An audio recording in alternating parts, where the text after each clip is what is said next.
Hello, Master Cleanse community, and welcome to our 30 Days to Master Cleansing blogging experience.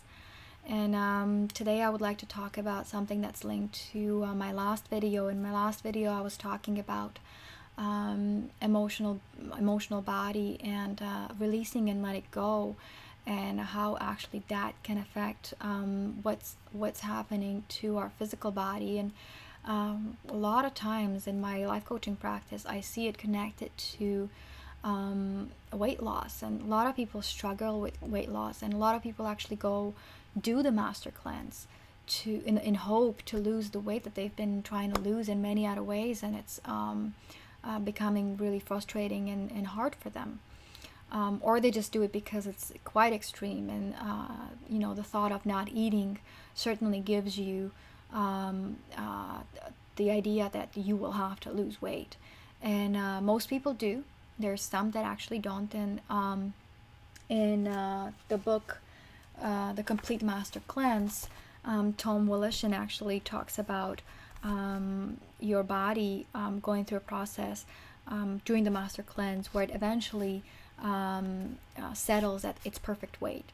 So for the people that actually have done the master cleanse for hundreds of days, which is amazing to me, eventually once they settle at their a sort of ideal weight, they just stay with that weight for as long as they do the cleanse until they finish it. And he also talked about his friend that actually has gained weight, which is rare, but with people that are actually underweight, maybe really skinny, they actually may gain weight. And his friend actually gained 10 pounds during the cleanse, and it was all muscle. So that's really interesting. But in my practice, what I see in my life coaching practice, that when I work with my clients and they have a lot of emotional baggage, it's just stories that they carry around about themselves or other people, or what would happen to them, and that actually I already explained is going to reflect in their physical body. And because when we have these kind of emotions where we get really frustrated or angry or sad, our body actually starts releasing toxins into our bloodstream. So an ongoing emotional state that's not positive is actually quite hindering for your physical body. And I actually talked about my client in the other video. I called him Bob, who was also struggling with weight for a long time. And when I suggested that he actually emotionally connects to his body, which was really a new idea to him, because for a long time he's been really not enjoying it. There was just not much about his body he would really like. And when I suggested that he would just take a couple of minutes every night and connect to his body and just gently touch it and start having a conversation with it, literally talking to it. Now, why is it that I have this this challenge of not being able to let go of this weight? Why am I not releasing these pounds?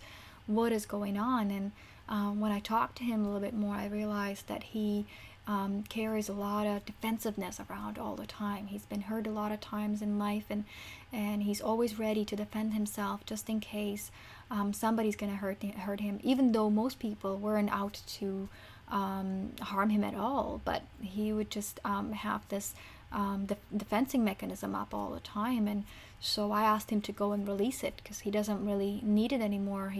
He now knows that he manifests from his own state of being, and he's fully responsible and fully creating all of his experiences.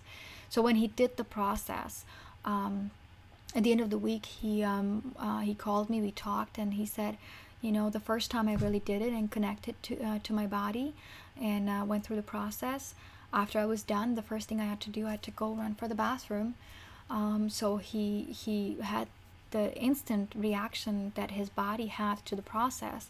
And on the top of everything, that week he lost 10 pounds, not due to exercise, and he was eating a little healthier that week, but it was quite outstanding for him to lose 10 pounds like that. doing this exercise. So that's what I would suggest for you as well, if you are disconnected from your body, to connect with it again and see where it's holding on to some energy that's not really benefiting you anymore. There's also a really interesting story that Tom Willishin was talking about in his book, The Complete Master Cleanse. He was talking about a client who has lost 10 pounds on the cleanse, and because she became more attractive, she started to get more attention from men, and that was something that she just wasn't prepared to deal with. So her reaction to it was to go back to the pizza and all the food that eventually allows you to put on some pounds, and she's gained she's gained the weight back, and was able to get rid of the attention that she was getting. She wasn't able to handle emotionally. So something like that can actually happen to us as well, and quote unquote start not allowing us to step into our potential and to live our life to our potential. I also have another story that I like to share with my clients. It's from one of my favorite books, from Sonia Choquette. The book is called Trust Your Vibes, and it's a really wonderful book, an amazing read, really fun, and it just talks about developing a sixth sense, basically, or intuition. But in this book, Sonia Choquette talks about her client, a woman that was overweight, and if I may, I'll just read the part where she talks about how they dealt with it. So I'm just going to go ahead and read the story about this client of Sonia Choquette that may give you a little inspiration as well. All words are potent, but words spoken with love and positivity are irresistible. They are as powerful as magic spells and draw the world to your front door. For example, I once had a client who had struggled with obesity most of her life. She had managed to lose only a few pounds despite carefully dieting and daily exercise. She constantly referred to her body project as losing my fat, even though she really wasn't losing anything. Then one day she changed her words. She began to enthusiastically say that she was reclaiming my beauty. This more inspiring way of expressing her goal excited and motivated her, and she lost 10 pounds the first week after her shift in expression happened. She loved her beauty project and moved forward effortless. So I hope that this really inspires you to explore balancing your emotional body and exploring the benefits that you may get from that. And if you have any questions about this topic, as it's really interesting and kind of new to a lot of people, I think, leave me a comment or leave us a comment on the Facebook page, on the YouTube channel. Share the video if you really like it, and we'll talk to you tomorrow. So have a wonderful day, happy cleansing, and we'll talk to you soon. Bye.